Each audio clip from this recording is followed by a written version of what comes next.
नमस्कार किसान भाइयों। जो भी किसान भाई बरसात के मौसम में टमाटर लगाते हैं उनको पता है कि यदि लगातार हमारे एरिया में 5 से 10 दिन यदि बारिश हो जाती है तो उसमें ब्लाइट का अटैक तो होना ही है। और जब भी आप कोई भी सब्जियां लगाते हैं और बरसात के दिनों में यदि आपके एरिया में 5 से 10 दिन लगातार बारिश हो जाती है तो आपका उत्पादन डाउन हो जाता है। बहुत से फंगस वाले लोग भी अटैक करते हैं और साथ में ब्लाइट की समस्या भी आपको देखना पड़ती है। किसान भाइयों, ये है मेरे पीछे फसल। इसकी रोपाई हमने जुलाई के महीने में की थी और इसमें है ब्लाइट की समस्या। कौन सा ब्लाइट है वो भी जानते हैं, किस प्रकार से आप पहचान कर सकते हैं वो भी जानते हैं। किसान भाइयों, ब्लाइट एक ऐसी समस्या है कि यदि आपने इस पर गौर नहीं किया 10 दिनों के अंदर आपका पूरा प्लॉट ही बैठ जाएगा। तो इसलिए आपको 3 प्रकार की ब्लाइट होती है। तीनों प्रकार की ब्लाइट की पहचान होना चाहिए और उनकी जानकारी होना चाहिए कि आप इसको किस प्रकार से कंट्रोल कर सकते हैं।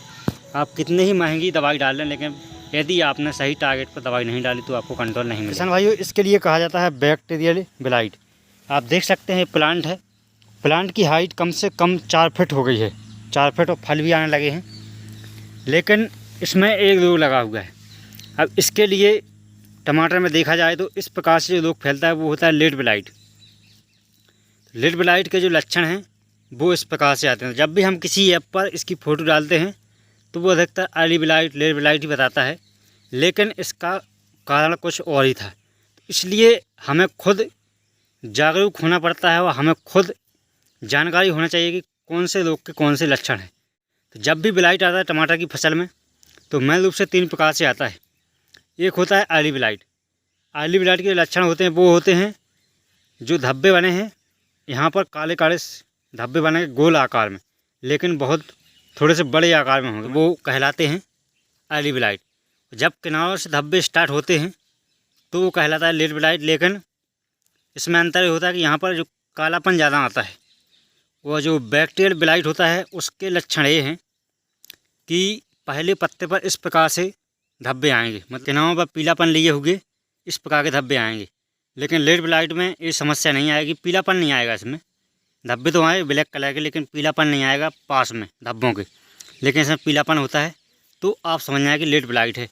और साथ में जब भी आपको इस प्रकार की समस्या दिखे तो ये ब्लाइट बैक्टीरियल ब्लाइट ही इसको कहा जाता है, क्योंकि छोटे छोटे आकार में धब्बे ज़्यादा होते हैं पत्तियों पर, उसके बाद में बड़े धब्बे बनते हैं। तो यह अधिकतर नीचे से स्टार्ट होकर के ऊपर की ओर जाता है और हर प्रकार का ब्लाइट इसी प्रकार से अटैक करता है, नीचे से ऊपर की ओर दिखाई देता है। और बैक्टीरियल ब्लाइट बहुत ही जल्दी फैलता है अर्ली और लेट ब्लाइट की तुलना में, तो इसलिए इसे कंट्रोल करना बहुत ही जल्दी होता है। आप जानते हैं किसान भाइयों कि यह बैक्टीरियल ब्लाइट कैसे फैलता है हमारी फसलों में। तो बैक्टीरियल ब्लाइट है जो एक, इसके लिए बैक्टीरिया फैलाता है, मतलब एक जीवाणु होता है वो फैलाता है।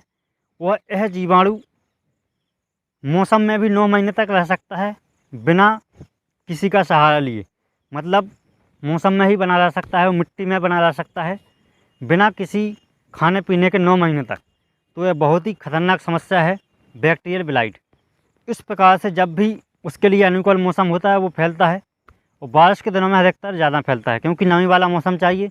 और बारिश के जब छींटे पड़ते हैं, ज़मीन पर बूंद गिरती है, उसके बाद में छींटे उचटते हैं, पत्तियों पर गिरते हैं, तो उससे समस्या ज़्यादा होती है। इसलिए कहा जाता है कि मल्चिंग पर लगाने से बहुत ही कम नुकसान होता है टमाटर जैसी फसलों में। अब जानते हैं किसान भाइयों कि बैक्टीरियल ब्लाइट से हम किस प्रकार से बच सकते हैं, जैविक नियंत्रण क्या है। तो सबसे पहले आप ट्राइकोडर्मा विरिडी से बीज उपचार कर लें। 5 ग्राम प्रति लीटर पानी के हिसाब से उसका घोल बना लें ट्राइकोडर्मा विरिडी का। उसके बाद में आप उसमें जड़ों को डुबा कर लगाएंगे, या आप प्लांटेशन करके उसकी ड्रेंचिंग कर देंगे तो उसके फैलने के चांस बहुत ही कम होते हैं। खरपतवार निकालते रहें, कोई भी खरपतवार होते हैं तो उससे भी संपर्क में ज़्यादा आ जाते हैं पौधे, वो उससे भी बैक्टीरियल ब्लाइट है जो फैल जाता है। अगला कारण यह है कि जब भी आप टमाटर की खेती करें तो बेड़ पर ही करें, और मल्चिंग बिछाकर करें तो बहुत से लोग वहीं पर कंट्रोल हो जाते हैं।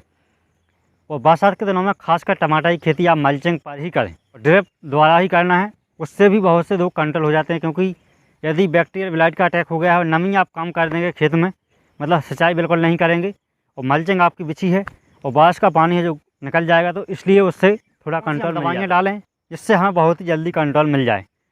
तो बहुत सी एंटीबायोटिक दवाइयाँ हैं जो कि जीवाणुओं के लिए कंट्रोल करती हैं, और उस रोग के लिए अपने खेत में बढ़ने नहीं देती हैं। किसान भाइयों, जब भी आपको अपनी फसलों में कोई भी रोग को कंट्रोल करना पड़ता है तो आपको उसी प्रकार की दवा चाहिए जिस प्रकार का रोग लगा है।